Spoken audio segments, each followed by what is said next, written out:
오늘부터 이제 소선지자의 시작인 호세아의 말씀부터 또 이제 보게 될 것 같습니다.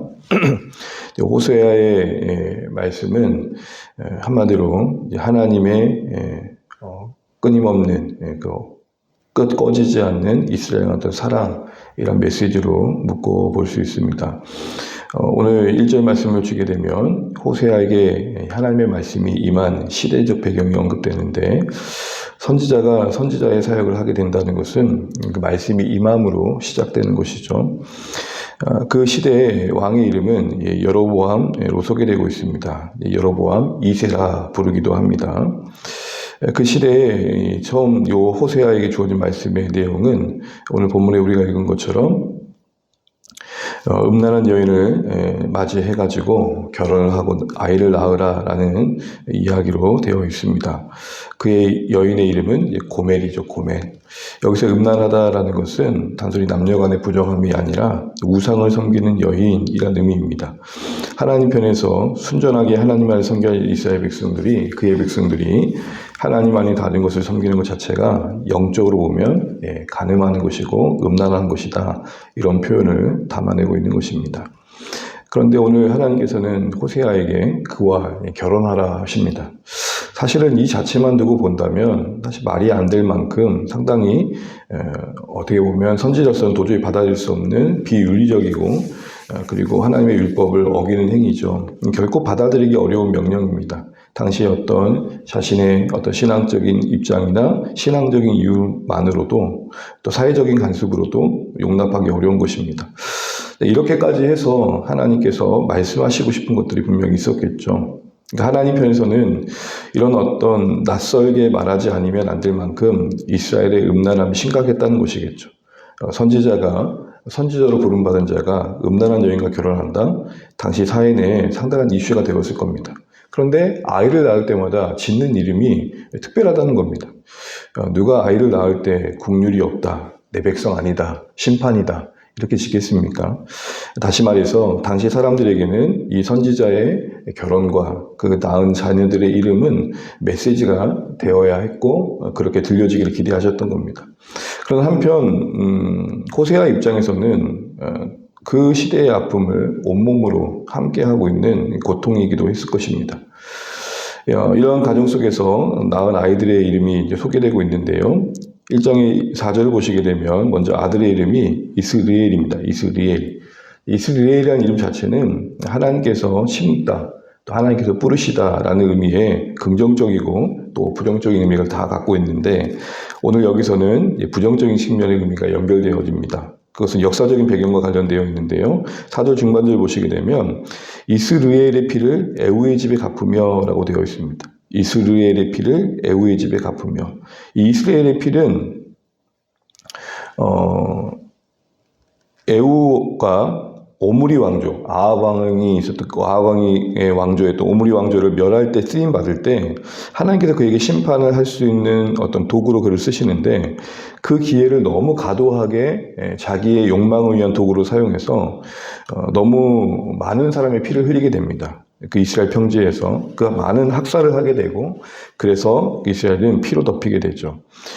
그처럼 에우의 집은 그 과도한 어떤 피를 흘린 것에 대한 대가를 치불하게 될 것이고, 결국 이스라엘이 그 심판을 고스란히 그와 같이 받게 될 것이다, 이렇게 말씀하고 계시는 겁니다. 다시 말해서 파국적인 운명에 처한 이스라엘의 현실을 이스르엘로 담아내고 있는 것이죠.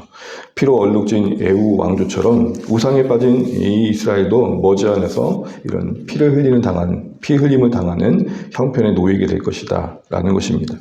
두 번째, 딸을 낳는데 6절 보시게 되면 그 딸의 이름은 로루하마입니다. 로루하마.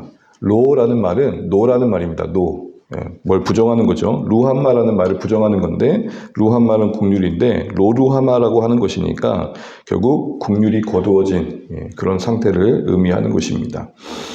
그리고 8절에 보시게 되면 또 아들을 이어 낳게 되는데, 그 아들의 이름은 9절 보시면 노암미입니다.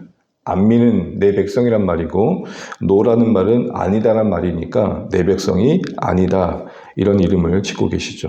그런데 여러분 보시는 것처럼 그 각각의 이스라엘 백성들의 재해 현실을 오늘 고멜이라는 여인과의 결혼을 통해 나타내고 계시는 하나님의 심정은 고발이 아니라 제발 좀 다시 돌아오라는 호소였습니다. 그래서 각각의 재해 형편을 그 이스라엘의 그 어떤 어그러진 상태, 이그러진 하나님과 관계를 로루하마로 결국 로함미로 그래서 이스르엘이 될 수밖에 없는 그들을 드러내시는데 마치 자기 부정이라듯이 바로 이어서 이렇게 말씀하십니다. 6절 이어서 7절을 보십시오. 7절 한번 같이 한번 읽어보겠습니다.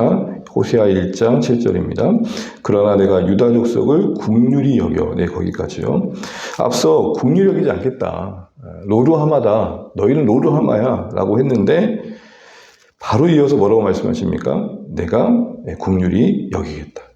8절 보시면, 9절 보시면 로함이라고 했는데 뭐라고 말씀하십니까? 10절에 아브라함의 언약을 빌려오시면서 너희는 내 백성이 아니란 그곳에서 내가 하나님의 아들들이 일어나게 할 것이다 라고 말씀하십니다. 그리고 결론적으로 2장 1절에 암미라 루함마라 하게 할 것이다. 호세아의 어떻게 보면 서론격의 이야기가 1장의 이야기입니다. 이제 이후로 고멜이 이야기하는 고멜로 상징되어지는 이스라엘의 범죄함을 보게 될 것이고 그를 거듭 찾아가서 돌이키는 이 호세아의 애씀은 하나님께서 이스라엘을 거듭 설득하시고 그들의 심판을 말씀하시면서 돌이키게 하시는 열심으로 빗대어집니다. 이 고멜을 향한 이 호세아의 애씀은 제 아래에 있는 이스라엘 향한 끝없는 하나님의 꺼지지 않는 사랑의 불꽃을 말씀하고 있다는 것입니다. 그런 절절한 하나님의 사랑을 우리가 호세아를 통해서 묵상하게 되실 겁니다. 그 사랑이 깊어지면 깊어질수록 우리의 삶은 하나님의 원하시는 거룩을 이룰 수 있는 것이죠. 하나님의 사랑을 깨닫는 것과 하나님이 요구하시는 거룩을 이루어가는 것은 함께 가는 것입니다. 그 사랑이 깨달아질수록 그 사랑이 커질수록 우리에게 요구하시는 거룩은 요구가 아니라 열매가 됩니다. 여러분 가만히 들어보십시오. 복음은 우리에게 순종을 요구하지 않습니다. 복음은 우리에게 순종의 열매의 맺기를 약속하고 있습니다. 순종을 요구한다는 건 또 다른 편에서 우리가 그 무엇을 함으로 인해서 하나님의 용납을 받고 하나님께 인정을 받는다는 공로의 방향을 갖고 있는 것이지만 열매를 맺는다는 것은 복음 안에 담긴 하나님의 절절한 사랑이 깊어질수록 우리 안에 일어나는 변화는 자연스럽게 하나님 기뻐하시는 방향으로 가고자 한다는 것이죠. 그래서 구약에서 오늘 이 호세아의 말씀은 복음의 복음이라고 말하는 로마서의 9장에 그대로 인용됩니다. 호세아의 말씀을 인용해서 바울은 하나님의 복음, 예수 그리스도 안에서 우리를 국리를 여기시고 우리를 그 백성 삼으심의 이야기를 말씀하신다는 거죠. 오늘 호세아는 그러기에 구약의 복음이라고도 할 수 있을 것입니다. 그런데 여러분 이 아침에 우리 한 가지 좀 주목해 볼 것이 있습니다. 1절 다시 보시게 되면 호세아가 이런 말씀을 듣고 전해야 할 때 시대가 여로보암이라고 되어 있습니다. 이 여로보암 이 시대는 이스라엘이 722년에 결국 망하잖아요. 그 망하기 이전 어떤 그 말미의 왕입니다. 마지막 왕은 호세아지만 그 말미의 왕인데 이때 여로보암 있을 때 북이스라엘이 가장 번영했을 때입니다. 그러니까 가장 심각한 영적 진단을 받고 있는 이 시대가 유대 없이 가장 부강했던 시대라는 거, 이게 이 아침에 조금 생각되시면 좋겠습니다.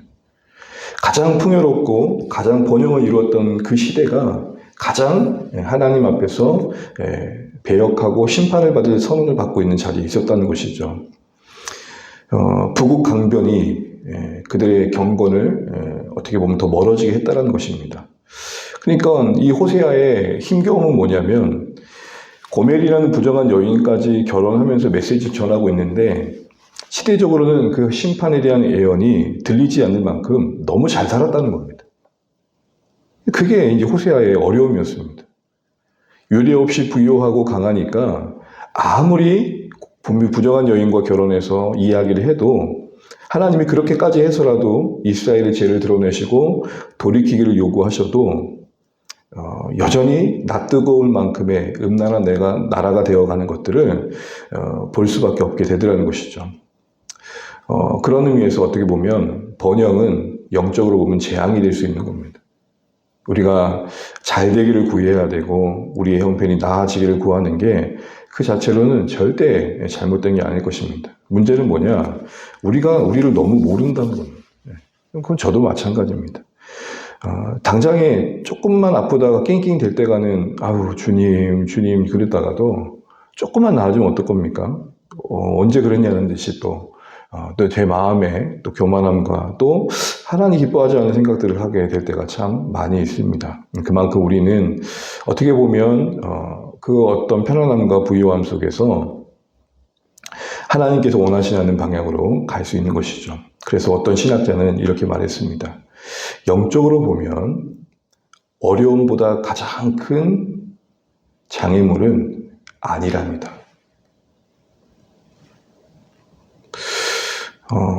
잘은 모르겠지만 우리 삶에 일어나는 여러 일들에 하나님의 숨겨진 섭리적 의도 가운데 하나는 우리가 행복하길 원하시고 우리가 참 기쁨 가운데 있기를 원하시는 하나님의 본심을 우리가 알지만 현실적으로 우리가 어떤 어려움에 처하게 될 때 그런 모든 상황들은 어떻게 보면 자칫 번영과 편안함에 우리 눈에 가리워서 우리의 마음이 하나님으로부터 멀어질 수밖에 없는 우리의 연약함을 붙드시는 하나님의 섭리적인 손길이 될 수 있겠다라는 생각을 조심스럽게 해보게 됩니다.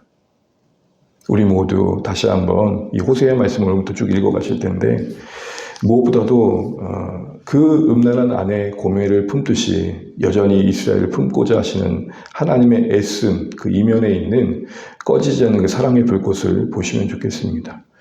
호세아 말씀을 읽는 동안 이 사랑이 나를 향한 하나님의 사랑이고 지금도 이 사랑이 나에게 계속되고 있구나. 그 거룩한 하나님의 사랑을 경험해 가신 여정이 되시면 좋겠고 무엇보다도 오늘 이 호세아가 예언자로 쓰임받고 이 시대가 가장 부국 강면이었다라는 것. 그러나 가장 재앙 아래에 있었다라는 것. 영적으로 보면요. 이 현실을 보면서 하나님 내가 지금 번영을 구해야 될 때인지 아니면 진실한 해결을 구해야 될지를 잘 분별하면서 하나님 앞에서 진실하게 나아갈 수 있는 그런 은혜를 구하시면 좋겠습니다. 여러분 장밋빛 복음이라 그러죠. 예수 믿으면 다 잘 됩니다. 예수 믿으면 모든 어려움이 다 해결됩니다. 다 틀린 말이라 할 수 없겠지만 우리가 정말로 하나님의 나라의 복음의 관점에서 보면 가장 우선되게 선포되어야 할 것은 다른 것이 아닙니다. 어떤 성장과 성공과 어떤 부국 강변, 어떤 잘됨 이런 이전에 잘되는 나 이전에 거룩한 나입니다. 진실한 회개가 우리를 더 복된 삶으로 이끌어갈 수 있기 때문이죠. 오늘도 이런 기억하시면서 주신 호세아 말씀의 여정이 그렇게 하나님의 사랑을 깊이 경험하고 다시 한번 거룩해져가는 여정이 될 수 있도록 은혜를 구하시는 이 아침 이 시작 되시기를 바랍니다. 기도하겠습니다.